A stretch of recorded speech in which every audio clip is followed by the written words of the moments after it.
Niccolò, thank you for coming and doing a tasting with us. We've just tasted the new vintages from Tenuta di Biserno.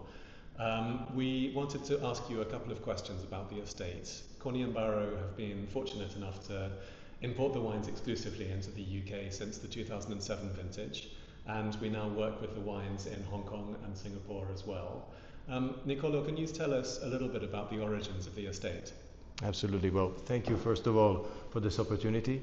The estate has been created by my two uncles, Piero and Lodovico Antinori, and myself with the desire of reuniting the three branches of the Antinori family, my mother being the sister of the two. Of course, 20 plus years ago when we started this project, I was very junior and I was following their footsteps. And as I said, was a desire of working on a common project in a place that was unknown back then, which is Bibona. And Bibona is located just outside Bolgheri, on the coast of Tuscany, just northern from Bolgheri. And the estate was planted with mostly Cabernet Franc, Cabernet Sauvignon, and Merlot. Okay, so we're really looking at, as you describe it, international varieties planted in coastal Tuscany. And having visited the estates, the sense of brightness and of cool nights and warm days really, for me, gives it this signature, which I think is quite unique.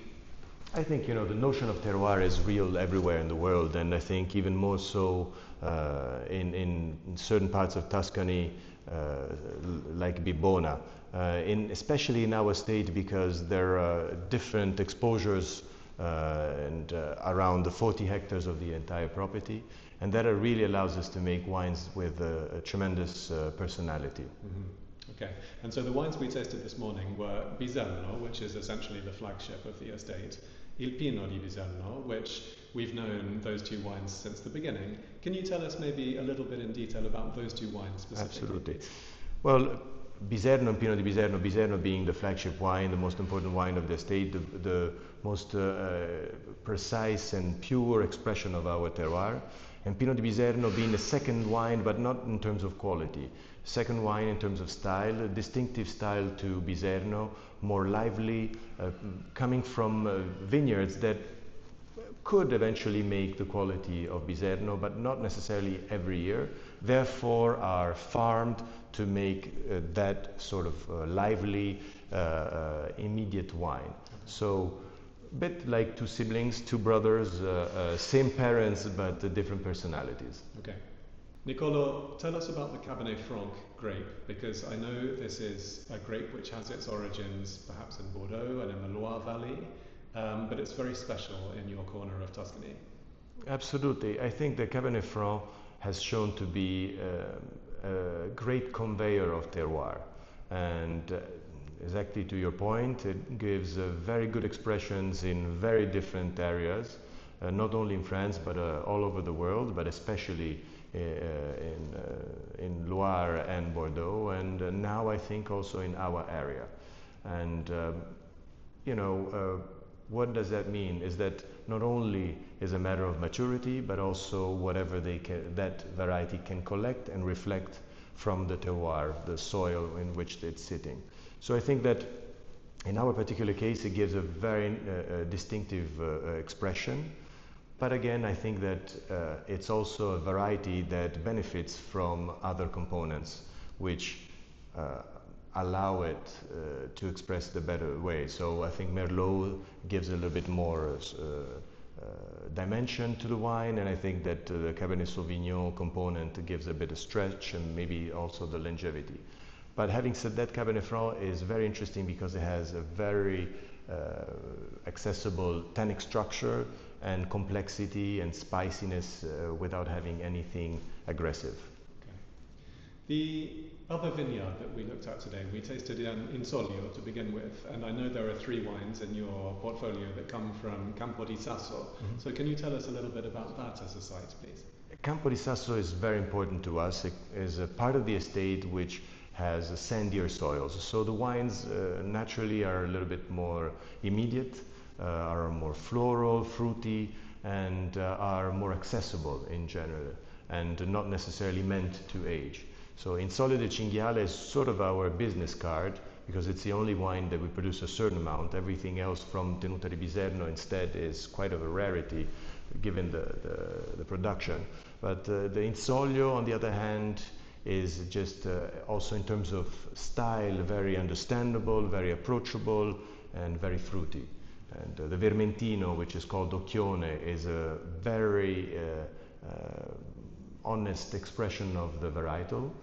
It's refreshing and immediate, and the rosé is also a more gastronomical rosé than the average rosé, because we thought that it was more interesting. So it's in between the white wine and the red for somebody that wants to have a nice glass of wine, especially in the summertime, with the meal.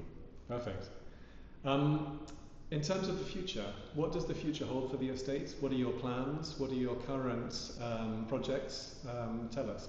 Well, I think that one aspect that we, as winemakers or wine producers, love is the fact that it's a never-ending story in terms of trying to make the best wines. It's a bit like chasing a rainbow, I like to say. You think you're almost there, and then you're putting the goal even further on.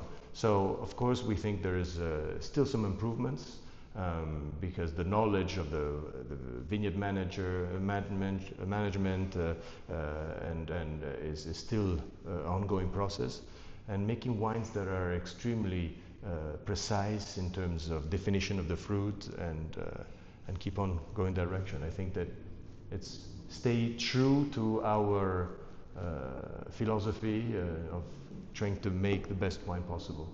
Well, you're clearly doing something right, because the wines are absolutely stunning. The 22 and 23 vintages that we tasted this morning are outstanding. In today's world, climate change is a reality, and I'm keen to hear about how this phenomenon has affected the Tuscan coast, a place which is already very warm. You have very warm days in the summer. So what have the challenges specifically been for your vineyards? Look, I think we're all aware of the climate change, and definitely what has changed the most is probably the temperature in the wintertime, not necessarily in the summertime, and these unpredictable weather events that we get eventually. Having said that, if I have to be extremely transparent, if compared to the 1980s, the weather has gone rather our way versus against us. Meaning that if you look historically, in those years, you were capable of making 1/2 great vintages, while if you look in the last 10, 15 years, we've had maybe 1 or 2 weak vintages, and everything else was quite phenomenal. Having said that, we cannot underestimate the potential problem in the long term, so we are already working in the vineyards very closely, and everything that has been done toward compensating the lack of maturity in the 1980s is gone. It's the process that we're doing backwards. So vineyard management, planting, choose the choice of rootstocks, clones, whatever we are replanting, and so on. I remain confident that if there's not a dramatic change, we will be able to maintain quality in the long term. Of course, again, I don't have a crystal ball. It must not be dramatic, but vineyard management is definitely a solution, and I'm confident that we'll cope with that. Does irrigation play a part in your toolbox in terms of dealing with climate change? Not in our case. I think that irrigation is fundamental in certain areas of the world in which you are assured that you will not have watering or any rain for a certain amount of time. In our particular case, it's fundamental in the youth of the vines, because they need to grow the roots in order to find the water. But in maturity period, it would be very tricky. The risk is that you water a plant that is going to get some watering naturally and therefore dilute everything. I think the solutions are rather in the selection, again, of the rootstocks, the distance between vines, the fertilization, the trimming, small details. I think there is not one drastic solution, but small details that year after year we're working toward. And I think that the two elements that are the challenges are definitely that.